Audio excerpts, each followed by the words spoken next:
Ah! Vous voilà, vous tombez bien. J'ai une petite question pour vous. Savez-vous pourquoi de nombreux négociants de champagne ont décidé de s'installer ici? Eh bien, tout simplement parce que tous les atouts pour élaborer et commercialiser le champagne y sont réunis. Et pour bien comprendre cela, je vous propose de prendre un petit peu de hauteur. Alors, j'espère que vous n'avez pas le vertige. Ça va? Oui? Bon, ça y est, on est arrivé.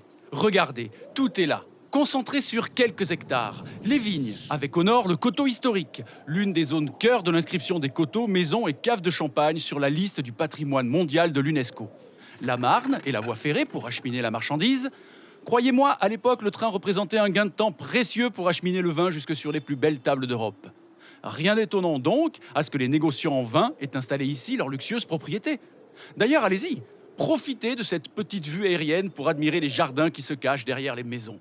Vous apercevrez celui de Victor Auban-Moët, les jardins à la française de Moët et Chandon, ou encore le jardin de Charles Perrier avec son ruisseau artificiel et ses grottes. Mais ce que vous ne voyez pas, ce sont les caves et les 200 millions de bouteilles qu'elles renferment. Les caves forment un réseau souterrain de 110 km qui a été creusé en suivant un plan géométrique. D'ailleurs, je vous invite à visiter cette véritable ville sous la ville.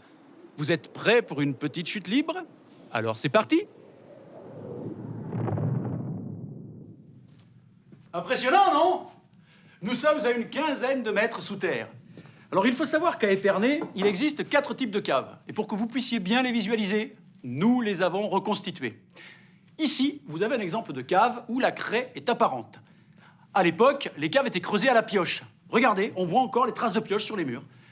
En vous tournant vers votre droite, regardez, là-bas, voilà, vous découvrirez une cave dont les parois ont été renforcées avec des briques, ce qui leur donne un petit charme anglais.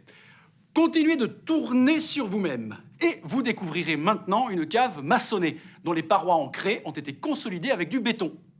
Enfin, en continuant de tourner, voilà, vous découvrirez un magnifique bas-relief de Gustave Navelet présent dans les caves de la maison Mercier. Pour la petite anecdote, en 1900, les caves de la maison Paul Roger se sont effondrées et plus d'1,5 million de bouteilles se sont retrouvées ensevelies. D'ailleurs, pendant que vous continuez votre promenade, moi, je vais essayer d'en retrouver quelques-unes. À bientôt.